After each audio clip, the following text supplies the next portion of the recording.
اهلا بكم. النهارده نتعلم عن ادوات النكره في الانجليزي وان. يعني امتى نقول وامتى نقول ان، ويعني ايه اصلا نكره. نكره يعني شيء غير معروف، مش محدده بالظبط هو ايه. لما اقول كرسي انا بتكلم على اي كرسي، ده نكره. لما اقول كراسه انا بتكلم على اي كراسه، دي نكره. لما اقول كتاب انا بتكلم على اي كتاب، ده نكره. وبكده نكون جاوبنا على السؤال، وننتقل الى معنى وآن. معنى وآن.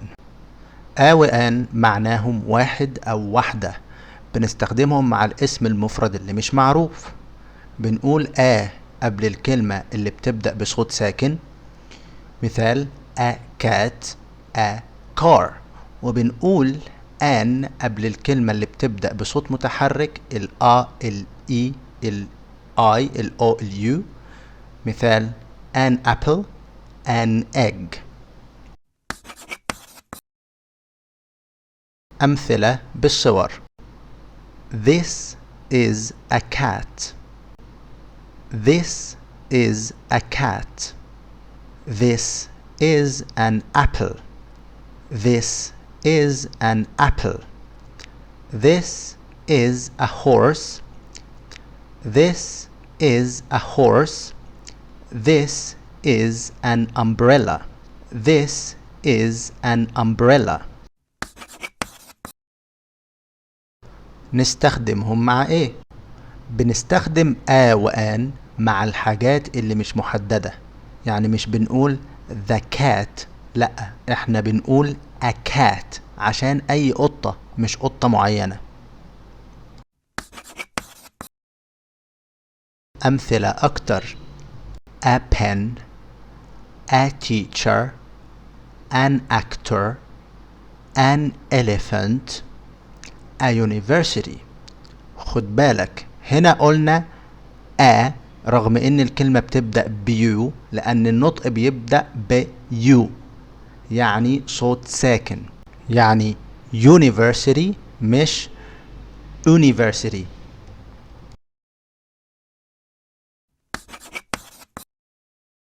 ملحوظات مهمة: ان بتيجي لما الكلمة بتبدأ بصوت متحرك، مش شرط حرف متحرك، زي an hour مش بننطق حرف ال H، لكن بنقول a hotel لأننا بننطق حرف ال H.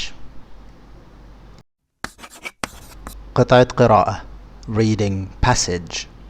يلا نقرأ قصة قصيرة مع بعض، وهنشوف فيها كلمات كتير فيها وآن. I wake up early and eat an egg for breakfast. Then I drink a cup of tea. I take a shower and wear a shirt and a jacket. I go outside and see an old man sitting on a bench. He is reading a newspaper and eating an apple. On my way to work, I see a dog and a cat playing in a garden. At work, I use a computer and write an email. I talk to an engineer and ask him for a favor. At night, I watch a movie and eat an orange. Then I go to bed and read a book until I fall asleep. تمرين لعزيزي المشاهد. يلا نعمل تمرين صغير. املأ الفراغات بآ أو آن. 1 apple. 2 cat. 3 orange. 4 pen. 5 elephant. خد وقتك وما تقلقش، في الآخر هوضح الإجابات.